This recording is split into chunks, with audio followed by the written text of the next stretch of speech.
Welcome to Locals Only. We're just two class clowns that got themselves elected and turned our small town upside down.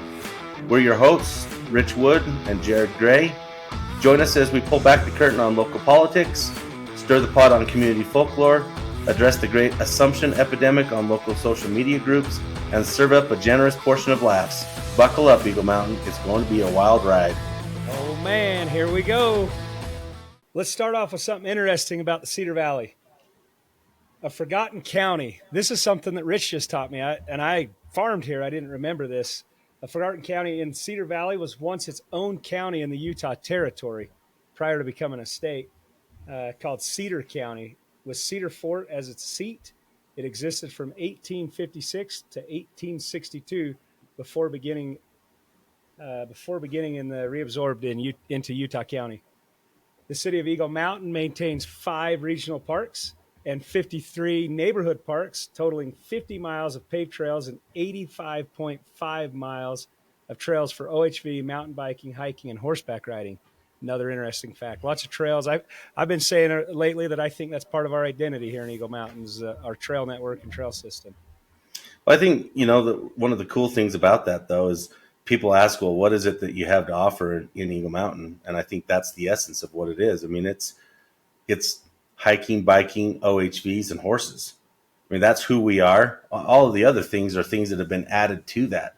And I think one of the great things that Jared and I have been working diligently since we came on the Planning Commission was to maintain that essence of who we are and not let the urban sprawl kind of take it over. So, yeah, it's amazing when you look at the amount of paved trails. I mean, 50 miles.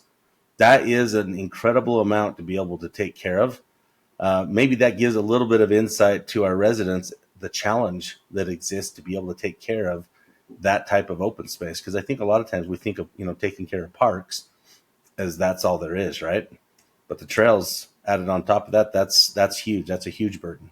Yeah, and an interesting point, our park staff is very small. I think, do you know the exact number in our park staff? I can't remember. It was something like 30 or 40 staff members, and we're like a third of the size that we need to be to take care of the amount of parks that we have. That's not in parks, unless you're counting temporary guys that work the summer. I think the full-time parks was like 9. We'll have to look that up. It's a small department. The full-time. The full-time's in the teens, I believe, but you're right. With adding in our summer and also our part-time, we get into about the 30 range. But we need to be like 100 and something. I know last night, I was actually talking to Brad Hickman last night, and he said that we were doing GIS on all of our parks. So you mentioned that we have 5 regional parks and 53 neighborhood. Let me give you a number he gave me last night.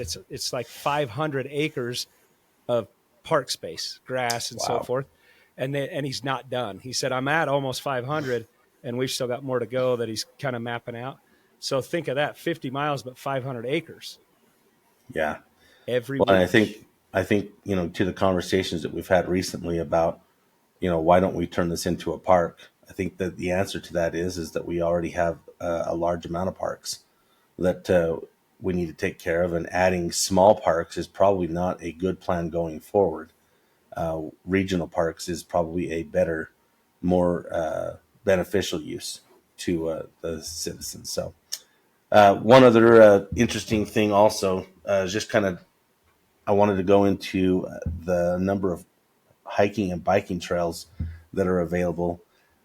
In Eagle Mountain and Saratoga Springs, there's 13 major biking and hiking trails. Here are just a couple of them. We'll start over in Saratoga Springs. Obviously, you have the Utah Lake Shoreline Trail. That's pretty self-explanatory, kind of runs along the shores. The Saratoga Hot Springs Trail, that's one of the older ones that goes to the actual springs where it got its name. And that one's accessible from Inlet Park, which I just found out there's actually pretty great fishing over there. My 2 boys have shown a lot of interest in fishing lately, and so we're going to hit all these places that are right around the Jordan River and Utah Lake. Great places for us to be able to do some recreation. My son fishes over there a lot, right at Inlet Park and all the way down to Pelican Point, but kind of in those areas. Yeah, I had no idea. It's something that I used to fish a lot. Just didn't. My kids weren't really interested because my wife wasn't. But now that they're teenagers and kind of older elementary age, they've decided that's what they want to do. So we're doing that now.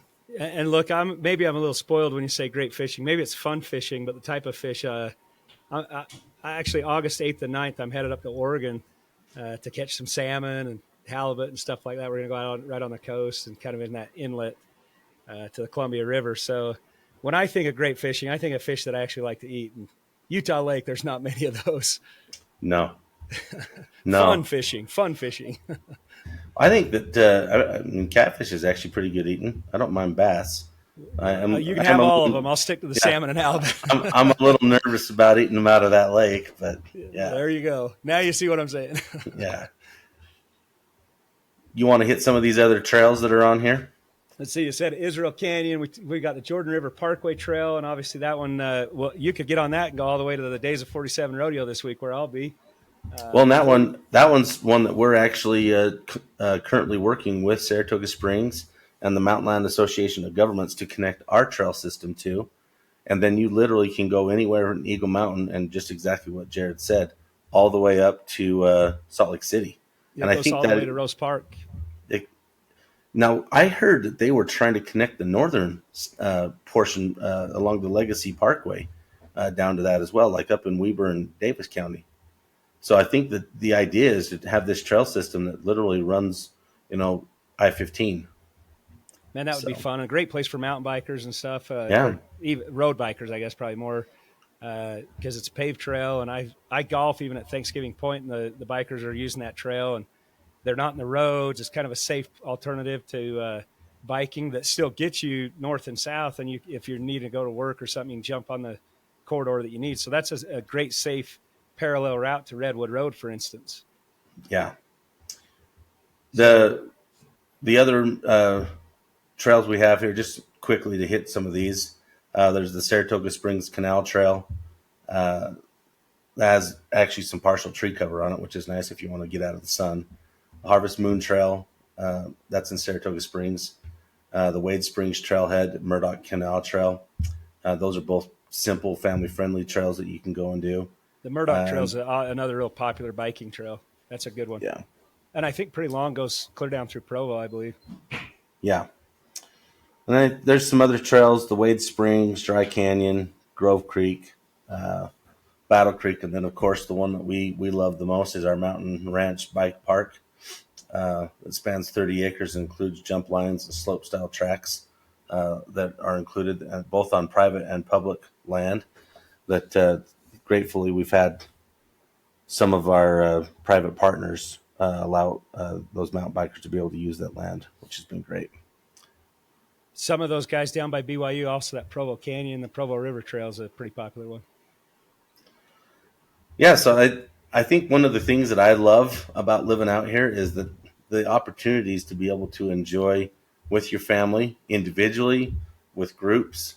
We haven't even talked about the trails that are up on top of Lake Mountain that you can kind of access from either side of the mountain, really, kind of down by the Israel Canyon area, where you can access that either from our side of the mountain on Eagle Mountain or on Saratoga Springs, but you can go right up to the top. One thing I didn't know, by the way, is that you can actually camp up there overnight, up I've on seen a top. lot of fire pits and stuff. Yeah. And, So, I want to just touch on something real quick right here. We talked about some of the ones we have. Uh, in our roles as public servants, and, no matter where we've been, just recently I've met some really fun people and got to know them, became friends. And I'll tell you right now, it didn't start off that way. But through the city center area, there's a lot of these open space areas behind houses and kind of some of the older Walden developments and whatnot, Pioneer Edition and Pioneer Park. Those trails, some of them in some places are over 100 feet wide. And I personally have been in talks with those residents. Shout out to Jesse and Samara who brought those to our attention. Of course, in a council meeting because of some sale of open space and such that we talked about last time.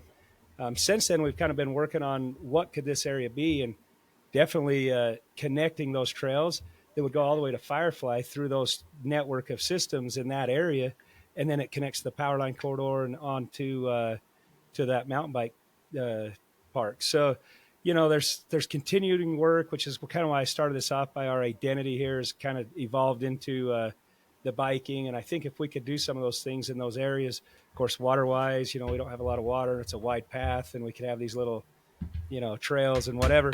And then on top of that, it take you to kind of another little biking thing is those pump tracks we have out in Firefly plus Overland. I think there's a little pump track more for BMX, kind of in a circular area type thing. But anyway, great trails, great activities, fun stuff to do. Yeah, and I mean, while we're talking about the different bike tracks, we have the ones that you talked about in Eagle Mountain. There's also one that's over by the fire station, just directly west of the Mountain View corridor and south of SR 73 in Saratoga Springs. One of the things that I think we kind of mentioned in our kind of our first episode is how we're all kind of tied. Eagle Mountain and Saratoga Springs. I mean, nobody knew where the border was till somebody showed them. So there's a lot of this terrain is shared terrain. One of the awesome things, by the way, I was doing some research about, what the tourist attractions that were available that maybe people might not know about. But the Lake Mountains and the way that they are set up on the west side of Utah Lake, they're set up in crescents. And that's actually one of the cool things that I love about where I live. I actually live over in the Silver Lake area, and I'm surrounded by mountains. I basically have them to the south, to the west, and a little bit to the north, and then to the east is the lake. And so I'm completely carried in this little valley. And as you go over that first crescent, over to kind of where you're at, Jared, over in that area, you have the same thing with the mountains to the north where Camp Williams are. Then you have the West Canyon and the Ophir Mountains that kind of finger out there south, and then Lake Mountain extending all the way around and kind of circling that in. We have these two awesome valleys that we have kind of different weather patterns as a result of it. Makes it kind of a mild place to live. I think that's probably why farming was so popular there, because they didn't get snow like everybody else did, so they had more moderate things. So there's some really awesome things, not to mention the quiet that exists out here. Because of that, it really makes it quiet. We don't get a lot of the noise that comes from the other side of the valley. So, Man, all the cool things about living here, our dark sky ordinance, which in some areas it's been a little difficult with construction down in the data centers, but wildlife trails, our mountain bike trails. But like you say, even in the hustle and bustle and the size of the community that we're getting to, and still enjoying kind of that quiet lifestyle where I can park in the middle of my street and talk to my neighbor for a few minutes and not get honked at, right? right. Well, it's funny too, because people who've been here for a long time, one of the complaints is how much we've grown, and I feel that same strain. When you're dealing with the way the roads are and trying to get in and out of it. But if you go to a much higher viewpoint, and I've seen some of this from some of the drone footage that I've had done over the last few years, it really is pretty unpopulated when you look at the valley as a whole. We have some pockets of populated areas for sure, and honestly, that's because of how it was originally designed by the original developer down in the south end of the valley, John Walden. It was a master plan community, and in the north, as Jared, you're very aware of, it was a much better plan that actually contemplated not just estate lots, the biggest lots, but how they would transition all the way down to, some of these smaller townhouse and condos and apartments that exist over in kind of the Willow Springs and Rock Creek area, where it kind of worked it all together harmoniously. So yeah, there's definitely some truth to some of those things, but you're not wrong in one of the things that you say in standing out in any of the roads in Eagle Mountain. It is significantly quieter. I think people forget how loud it really is once you cross the lake. Once you go north up into Salt Lake County and you hear all of the urban sounds. As busy as it's gotten in Eagle Mountain, we are significantly quieter and more peaceful than what exists on the other side of the lake or to the north. So you just brought something up that I think was interesting that you and I actually really worked on. This is another one of those codes that we did a lot, and we didn't talk about this, not in our script, but I wanted to touch on kind of the development style, how City Center kind of built out, and then how the ranches the ranch's master plan and the developers that kind of created this really started with a nucleus right around Pony Express and Ranches Parkway.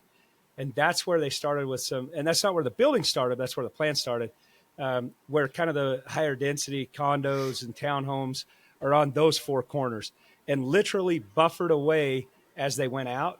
And they came to the north, south, east, and west with going into your smaller and then quarter acre lots. And then as they got further away, even coming up the golf course towards Mount Airy was the beginning of kind of the estate lots, aside from Cedar Pass Ranch.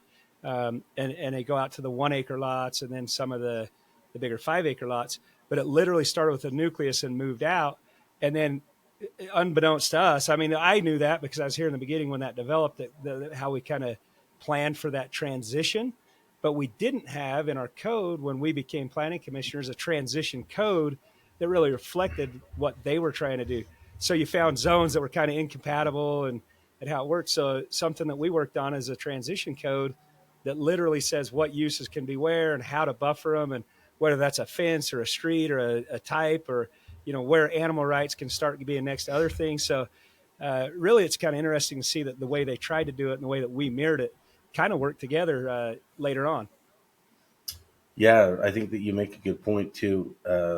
In our general plan update that we're working on right now, one of the things that we're trying to recapture is that same type of mentality of creating kind of small communities that then work together to create a larger community in a city. Now, some of those things are really difficult with the way that development has kind of been patchworked in Eagle Mountain from the past. It's not the best way of doing it, that's for sure. And I think that uh, it's easy to look back and make a lot of assumptions about why decisions were made the way that they were made. Um, but there is some great challenges in filling in services to some of these areas and making sure that there are a variety of housing types. It's funny when we say variety of housing types, we're talking about the next level Mm-hmm. of living. It's to be able to go to the single family with a little bit of space in your yard. We have quite a bit small lot townhouse type communities that are in Eagle Mountain. We only have a couple of condo and apartments, but those are coming. Those are things that have been entitled long ago that are still coming, that will give kind of that first step for people moving out of their parents' house, or even that just want to have a more minimal lifestyle and uh, don't want to take care of a yard and just have the space that they have, kind of a thing. So those are coming. Our problem has always been the middle. We have kind of some larger lots, from the third acre up to 5 acres, but we're missing, between that tenth of an acre up to that quarter of an acre. That's missing everywhere in the city, and that's created these pockets of really dense living or really condensed. So I think that you're spot on with what you're saying about the way that it was planned. It's well planned, and I think that we're trying to accommodate some of those same things with the decisions we're making right now in filling in services that make sense at the neighborhood level, at the community level, and then at the regional level. Yeah, it's super fun to see. And sometimes they don't always come to plan. And obviously, 30 years later, we're 29 years now. It's you can look back and things change, traffic patterns, or whatever that is. So sometimes it's a little harder to, and we kind of have to adjust our plan. And that's why, like you say, we're going through our general plan again and maybe moving some of where we thought industrial might be, or depending on where certain roads go, where commercial might be because of traffic patterns. So there are those different adjustments. And of course, where we have good infrastructure, which right now, admittedly, we don't have great infrastructure in very many areas, but that's where you would put more of the high density stuff and in the downtown, for instance. So it's fun to now we have to go back and reevaluate and try to Yeah. and figure those things out and keep moving forward. So, and we will, and we'll get there, and we're working on it and actually making really good progress, to be honest with you. Yeah, great conversation. We're going to jump into yesterday's meeting. I was not actually able to attend the policy session and the work session. I was in the closed session. Had some family obligations, but I think there were some interesting things. You can get ready to laugh or cry, or maybe just facepalm yourself as we take a look at the choices that were made and how things are shaped in Eagle Mountain. That's right. Yes, it was some. It was a good meeting, and it was a little quicker than normal. We got through it pretty good, and one of the reasons we didn't have a lot of discussion in the beginning.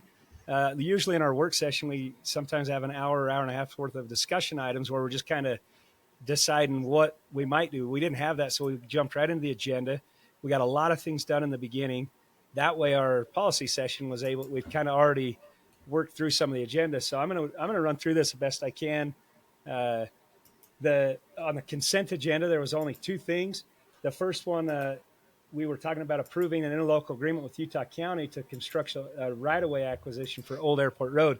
Now, what that is, an extension east towards the city, the city center area, not out towards the junior high or towards the SR 73, but the other way towards Mid Valley. That acquisition or that road, preserving that right of way right now before it builds out, is super important to us. And that road will eventually kind of wrap around a belt route all the way to the south end of the city and things like that. So that's one of the things that we started working on. And I'm going to tell you an important thing about that. Roads is always talked about. And what are we going to do? Well, I'm going to tell you that why this came about is because our lobbyist that we've hired that's up at the state found an additional $1 million. We had $4 million from MAG and an additional $1 million. So we have $5 million to spend on Airport Road right now. And it's specific to Airport Road, by the way. It was earmarked for Airport Road east of Pony Express. So that's an important point. But it's money that we're getting to increase our infrastructure that is not coming out of our own coffers. This is additional money. So it helps us move things a little bit quicker. So Maybe important. one of the things we can talk about is the interlocal agreement, like what that is and why we need to do them.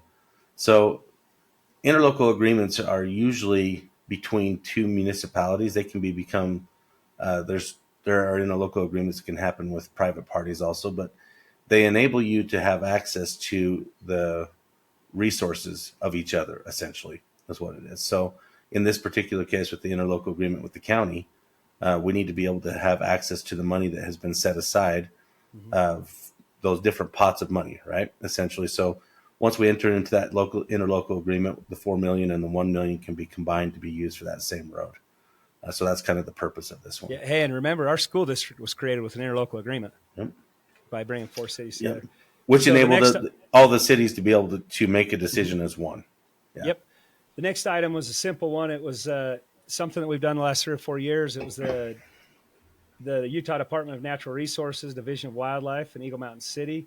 They've been building in the wildlife corridor fencing, and each year there's a certain amount of money, and it's never goes far enough. But we've been applying for these grants, and we've been getting them 3 years in a row.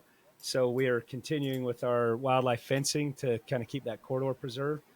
And that was on the consent agenda. So both those items went through. How many miles of wildlife fencing was there? Wasn't it like 11 or something like that? Oh boy, I don't remember, but if you count both sides, it's probably twice that.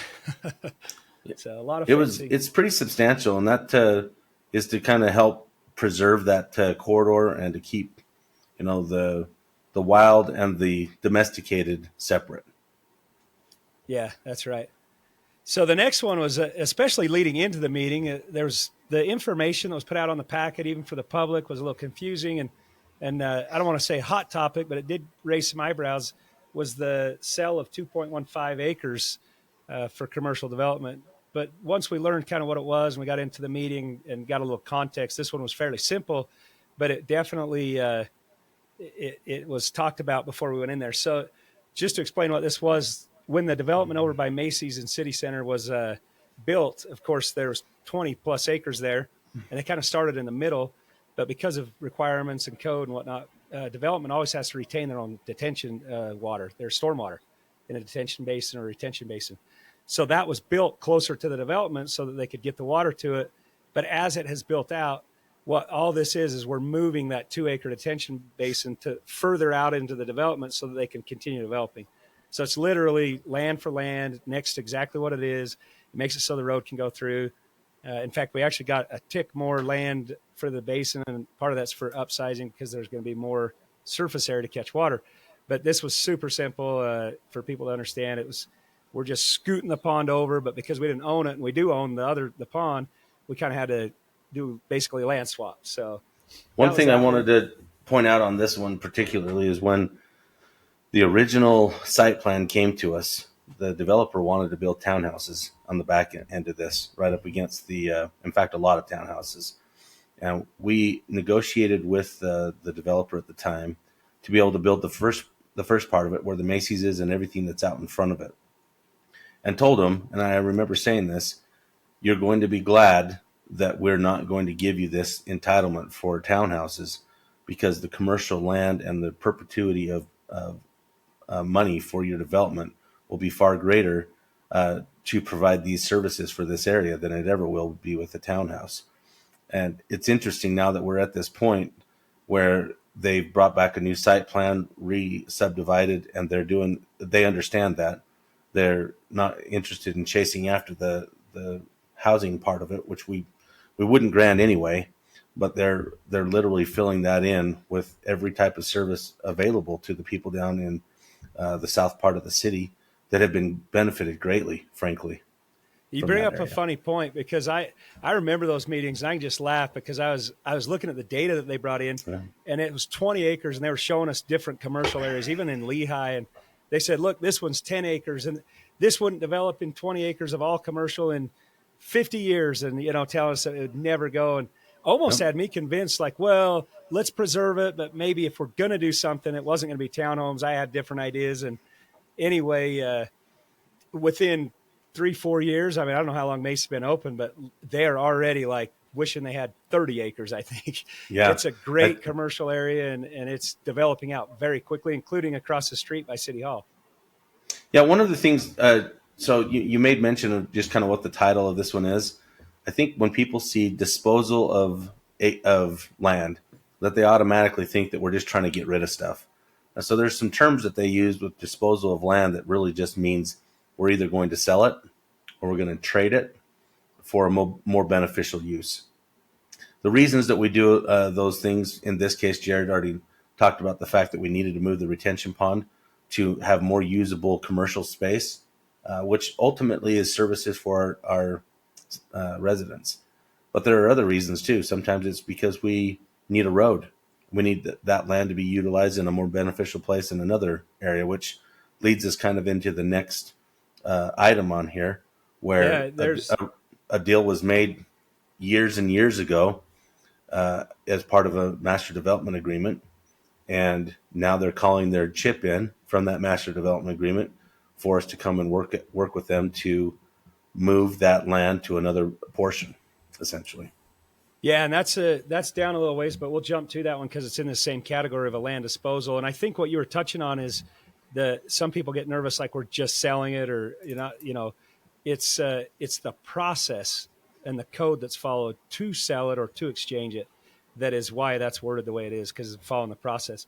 So on 13A, we talked about another disposal of 20.35 acres, and that's what it was. Is Pony Express was a one-lane road in each direction until a couple years ago. And they had originally, the original master plan of the city had that staying kind of as more of a community road collector, while the arterials had a bypass that went up and around, kind of like what Airport Road's going to do, but further towards Unity Pass, and it will go towards Lake Mountain Road. The way we've expanded Pony Express, and this is kind of about those changes we were talking about in zoning, because that's now 4 lanes, and we've preserved right away there to actually go even bigger. That bypass road's become not essential, and we don't need that anymore.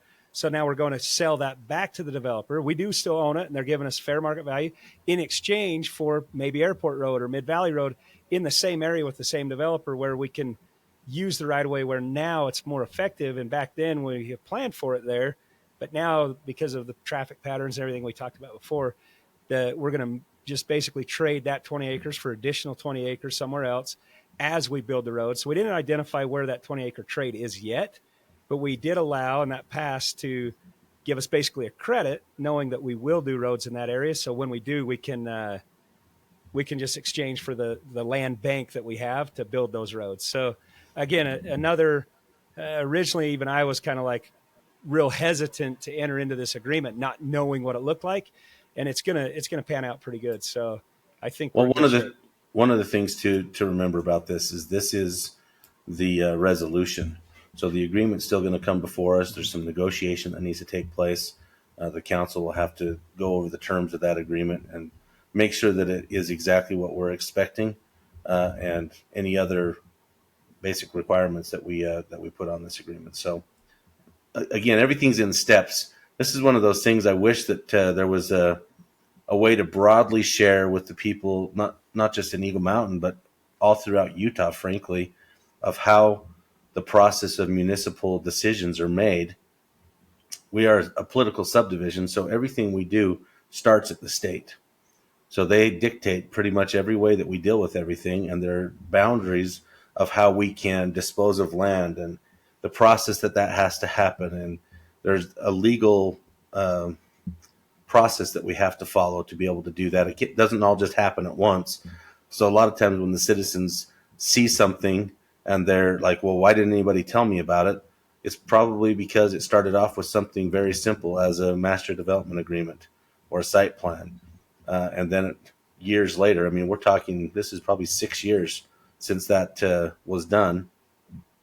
Now they're coming back to talk about that. We have to go through resolution and do an actual contract to get all of that done, to even be able to start contemplating the build of that. So to some degree, it is very true what they say about the government. It does move like molasses, but I think they intentionally have done that to kind of spread out the funding. I always call it the speed of government, right? Yeah. That's not very quick. So some It's of the other frustrating for us too, though, right? yeah. Oh, and it's frustrating, man. Yeah. But it just takes time. So let me jump on to a couple of these other ones, try to hit them real quick. An easy one, I had to make sure that I looked it up, but an ordinance, uh, hang on, I'm on there. Oh, compensation schedule, statutory offices. So this is one that was SB 91 in last year's session, where the state said anytime we give a statutory, which is our appointed officers, for instance, the recorders, the engineers, the attorneys, things like that, that it has to be noticed in a public hearing in a meeting. This is not a raise that we just gave for the fun of it. We're not just paying them more. It's literally, even if it's COLA, which that's not what we call it in our city, but the annual, because we just passed our budget, I think they got like 1 or 1.5% raise. It wasn't a ton. No, I know it was less than 3 for most of those statutory positions. We had to still do a public hearing and all that because of the new code. So that's all that was addressing. But it has to be codified. Basically, you Yeah, have to be and able to see what it is. it's code in our city code. It's 2.20.020. So if you want to look that up, feel free to jump into our city code and you'll understand why we did it the way that we did it. The next one, and this one was pretty robust in both the work session and the policy session, the shared parking. Going into the meeting, I thought, oh, this is going to be slam dunk, pretty easy. I think most of the council thought that. But there are some things that I wanted to highlight. We've only got a couple shared parking agreements in our entire city. It hasn't been much of a problem, but we anticipate problems as things like the Walmart builds out and they have all those different ancillary businesses with parking lots that they can kind of share. Our code requires that they have so many stalls per square foot of building, but you don't know what that use is in that building. So sometimes that's too many or not enough.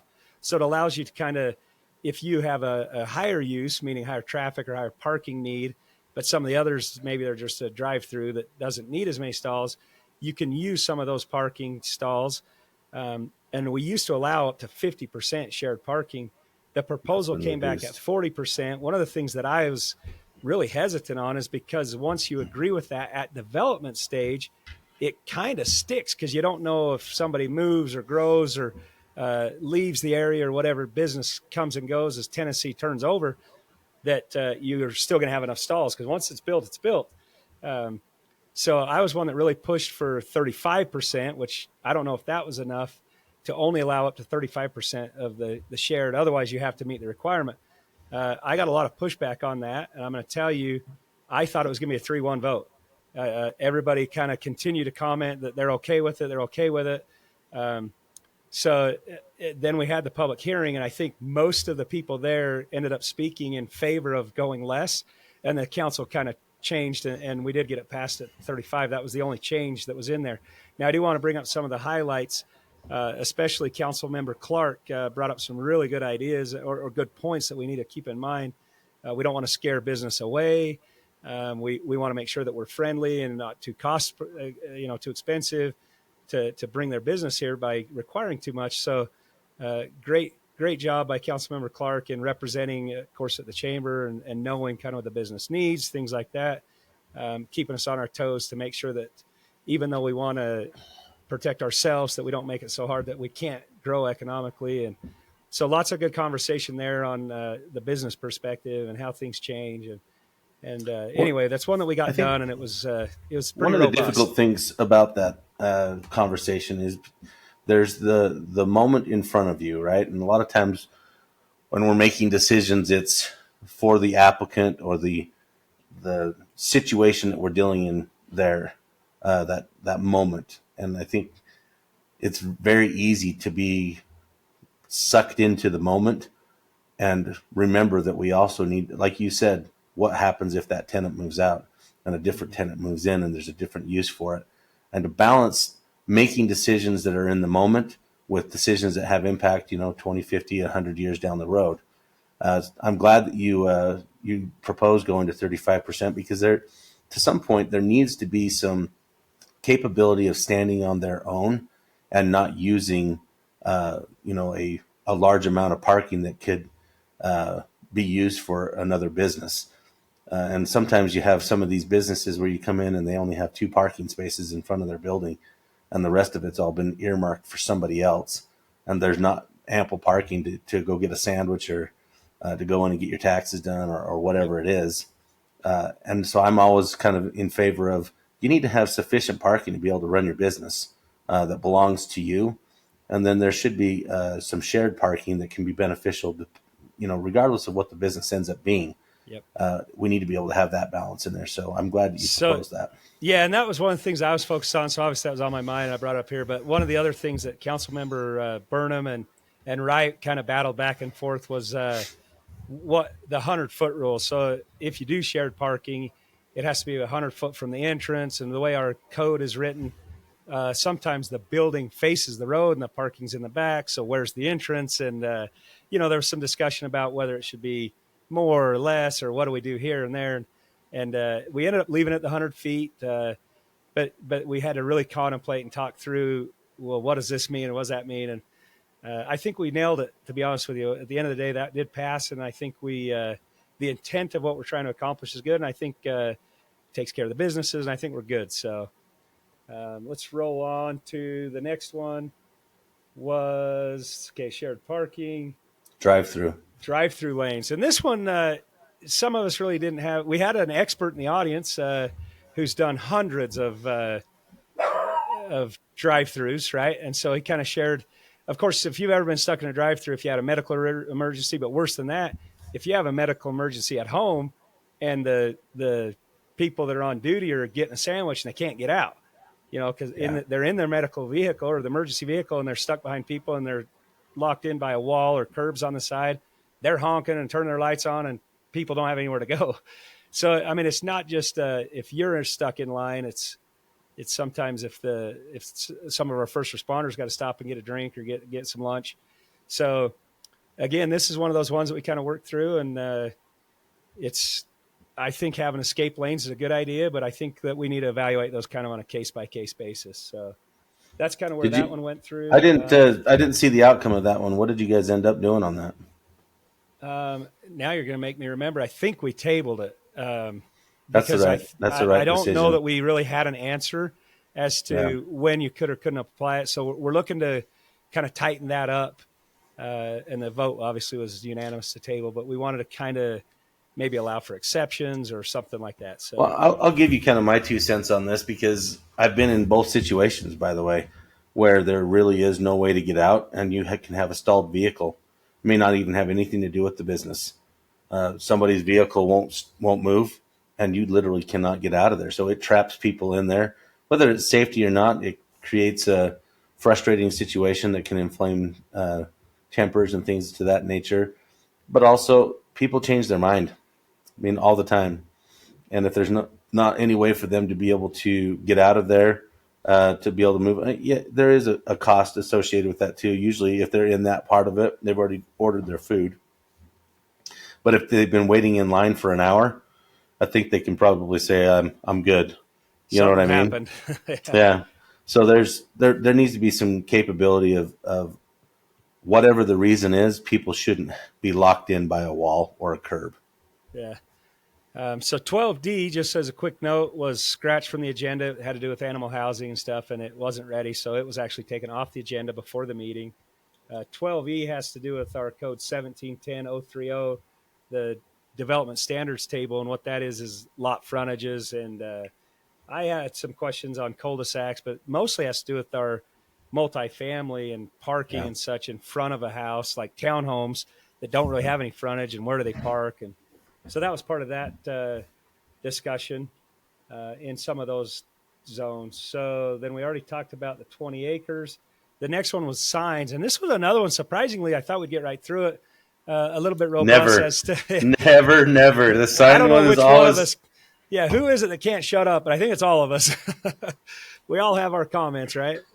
yeah, But this one had to do with where, like, for instance, on the back of the football stadium at the high school, which faces a busy road, there's some giant signs. Our sign code doesn't allow for, number one, the height or the size. And well, then public so property. it was specific to hanging it on chain link fences. Essentially, is what it was, to be able to show that on either side of the chain link fence, adjacent to specifically to sporting arenas. So, Correct. like the baseball fields, softball fields, that kind of thing. So in the discussion, and this is why it got kind of interesting, is where do you draw the line? Is elementary schools count? Because that wasn't in there, and so of course that we talked about that for a while. And which elementary schools only if it face a road? Another one that Rich, you might not know, is the rodeo grounds got brought up. Is what about the rodeo grounds? And of course the discussion was, of course we should use it there. And I kind of backed out of that conversation a little bit, given my responsibility. But the rodeo grounds, and then do you just limit it? At the end of the day, I'm going to jump to the point. We limited it to high schools and middle schools, regulation size fields, sporting events, and then city fields of similar, like the rodeo grounds, or we actually have on city property. And as a city, important note, the attorney reminded us that we have to follow our own code. Yep. So like Corey Ride Park, we have signs over there for different tournaments or whatever, and even sponsorships. And so we also allowed it on certain regulation city parks as well. But it's pretty limited in scope, and it allows signs, like you say, on some of those sporting venues. We'll call it that. The rest of it was some legislative updates and liaisons, which we talk about every meeting, and some upcoming events like candidates. Meet the Candidates for the Seniors is coming up August 25th. So if you're a senior listening to this, you're welcome to join the seniors, first of all, but then come and meet those that make it through the primaries on August 25th. So a few other things that Melissa added some legislative priority on some things. So that's the agenda. That's the meeting. I want to make it a wrap on that and use the rest of our time for some of our other stuff. All right. Drum roll. The moment everybody's been waiting for. We're going to talk about the juiciest, most sensationalized, and reaching hot topics and headlines straight from the media, social media's kitchen. So let's talk about the rap tax first. That one's gotten a lot of attention. So for people who are wondering what the rap tax is, that's Recreation, Arts, and Parks tax. That tax is done from a sales tax. So for every dollar you spend, I think it's 0.001. Is that correct? 0.00. So it's a quarter. 0.01. Yeah. It's not. It's not a cent. It's a tenth of a cent, right? It's a 1/4%. So it's there a it penny is. Quarter on of a percent. $10 is what it is. There we go. A penny on $10. Yeah, that's the easiest way so to say it. That's basically taken out to be utilized for any of those things. So recreation, that was pretty obvious. I mean, that's something that could be done for our recreation programs, for equipment, facilities. At some point down the road, that might be the avenue to get into a recreation center. Arts, that we have an arts program that we've kind of started in the city for doing ways to beautify the way that we even do like our light posts, our bike racks, our Benches, manholes, anything. benches, Yeah, man. but also statues and art type things that we can place throughout the city to kind of beautify it and give us some variety.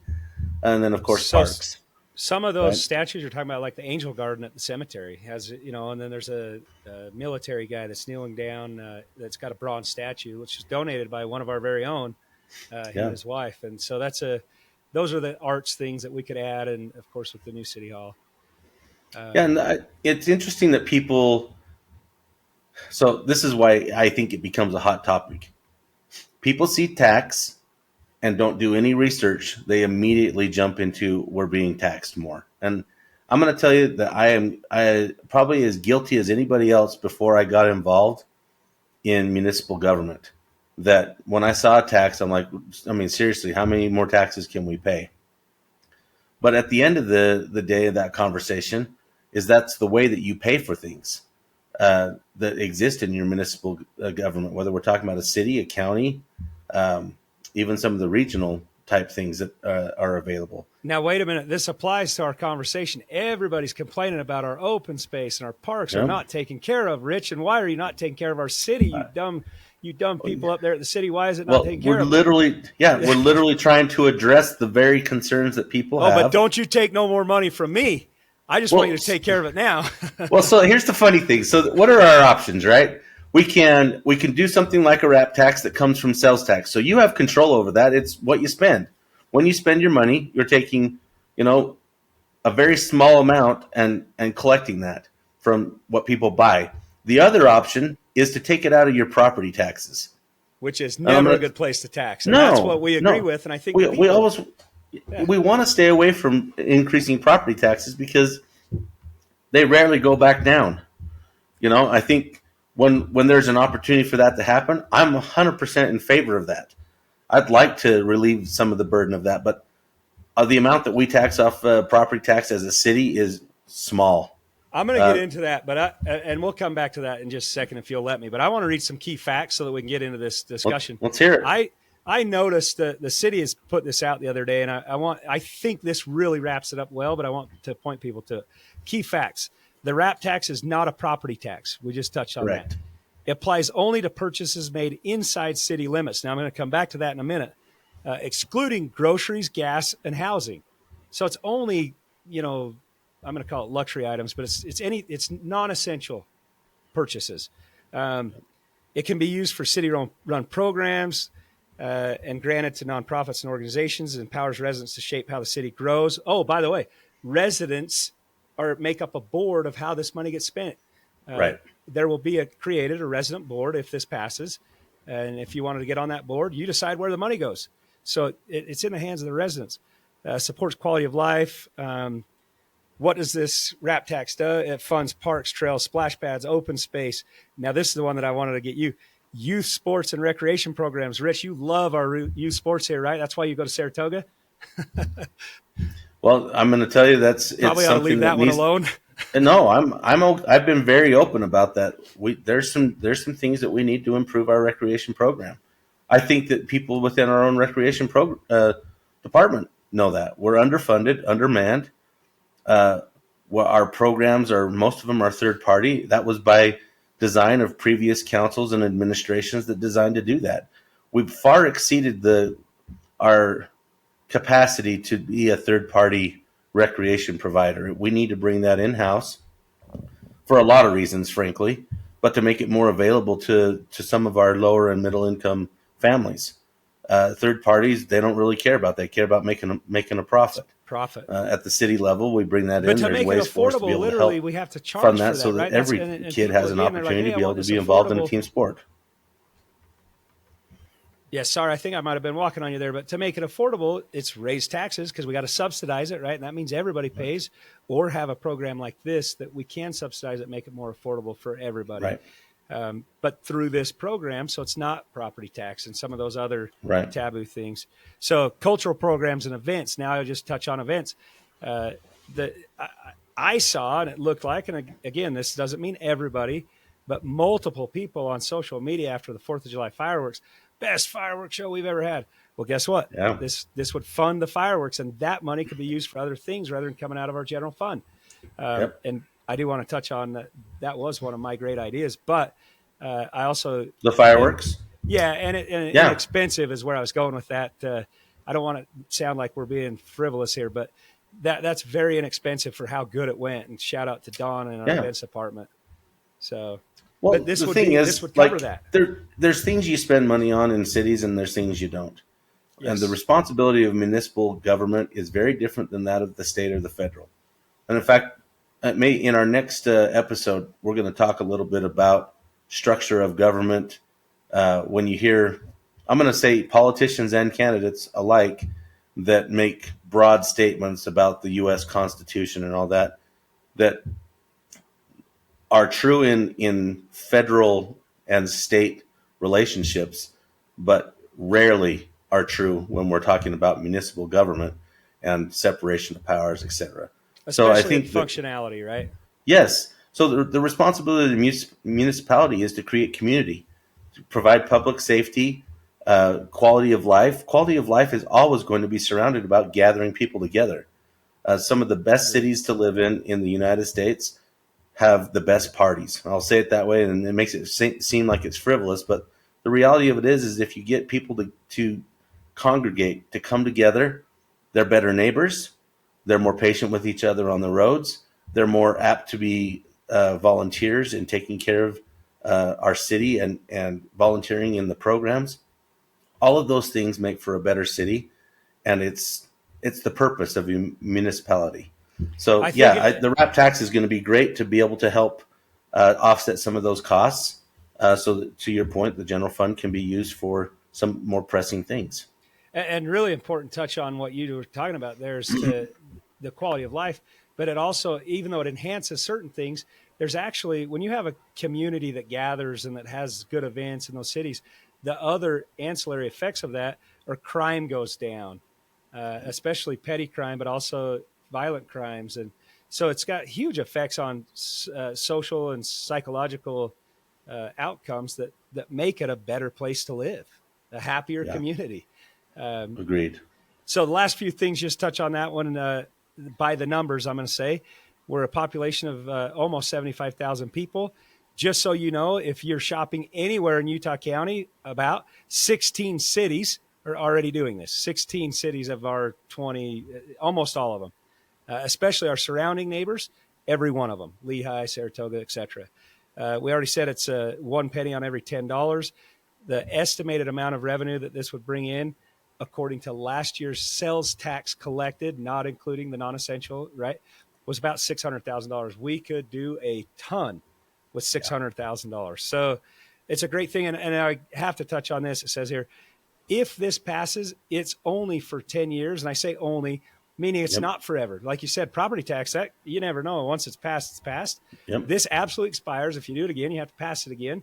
So it's a 10 By year vote, sales by tax vote, by and of the the people. Yes. residents have to vote for it, as And is the case with this one. it automatically expires or sunsets in 10 years. So if it does pass, it goes away. And if we don't like it, we don't do it again. And if you do, our history shows most people that do it love it and continue it. So this is something that I personally think is probably okay. And I'm like with you, I'm not a huge proponent of raising taxes, but I like this one. So So let's we're running out of time here. I want to just wrap this up into our next topic about our social media trolls. We got to make sure we always feed them. They come out of their bridges every once in a while to give them something to talk take about. their shots. Yeah. So with the rap tax, I think it's interesting that the outcry has been tax, but it's within your total control to have it or not have it. We propose it, we put it on the ballot, and then the majority of the people in Eagle Mountain decide if that's what they want. So you can be mad at the city council for proposing it, but we're giving people the opportunity to be able to decide their own future. And I think that I love that, by the way. That's one of the things I love about this is it's fully in your control to decide if you want it or don't want it. Understanding what it can provide for us and the things that it can offset and things that it can create in our city so that we don't have to use other funds to do so. I think that there's a big argument to go for it. but we certainly want to provide both sides of that fence for you to decide if that's something you want. But I think it's also important to say we're not taking this out of your pockets. You're not taking it out of your property taxes. We're not coming taking it from you for what you would spend on your food and groceries. It doesn't come out of those things. It's those other things when you're buying off Amazon and that type of thing, taking a portion of that to make the community better. The other thing I just wanted to, I love talking about social media trolls because I'm going to tell you during the election season, man, they come out and they are very, very like in your face. And honestly, I think a lot of times they're trying to pull you into an argument to get you to slip up or whatever. And I try to be super careful about engaging with them because the reality is if we have a face-to-face conversation, most of the time these conversations never happen that way.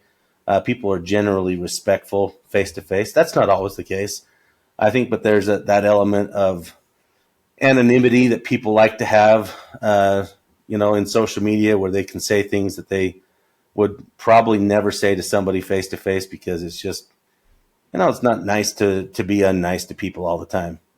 But I think that I want to just speak on behalf of the people who are running for office. It is not an easy thing to put yourself out there. And though I might disagree with a number of people's policies and even some of the things that people have taken credit for that they really had little to do with, at the end of the day, they're just people who are trying to find a way to give back to their community, find a way to be able to serve, and they are sacrificing. Regardless of whether I agree with them or don't agree with them, they're willing to give up their time, their talents. Unfortunately, there is a financial cost in being in office. And people will say, well, your pockets are being lined and whatever, and that's just absolute garbage. That just doesn't happen. Tell you what it costs to run for mayor this year? Yeah, I mean, the candidacy part is a lot of money that you have to raise from other people, your own funds. But then once you're in office, there's a financial cost to do that. You're giving up literal time at work, and you're taking your own personal time off. Friday is a perfect example. We're going to go do a tour of a sanitation plant and look at some other options to be able to grow, farm things inside, vegetables and things like that are in Santa Quinn and Mona. Really I had to take work off. That tomato plant, I'm actually real familiar because of my trucking company. We've hauled tomatoes for the tomato plant. And really why we're going to the tomato plant is to understand the power. They generate their own power and everything, their byproducts, the stems. I've been in this plant a lot because I've worked there. And it's everything other than the tomatoes that is just, it'll blow your mind. So I'll just leave that little thing out there if you want to look at the Mona tomato plant. But we're going there because of the other things and the abilities to farm indoors. But it's the power, and then of course we'll talk about that in our next episode and kind of tell you what we learned from that. The point being with that though is that's a cost that comes to the city council members that are taking time off for every one of the events during the day. We have to take time off. Our Tuesday meetings that start earlier and earlier at the beginning of the year, we're taking time off from work. And so, there is a financial cost for that. So I welcome conversation always. I think anybody who knows me, I won't shy away from any conversation. But I just want to feed the trolls a little bit, make sure that we give them their shout out so that they have something to talk about in this end of this episode. At the end of the day, I will speak for the people that I have met that are in elected office in Eagle Mountain for sure, Saratoga Springs, and Lehigh. These are people who truly care about their communities, and though they may have a different vision about how they want to do that, they genuinely want to serve.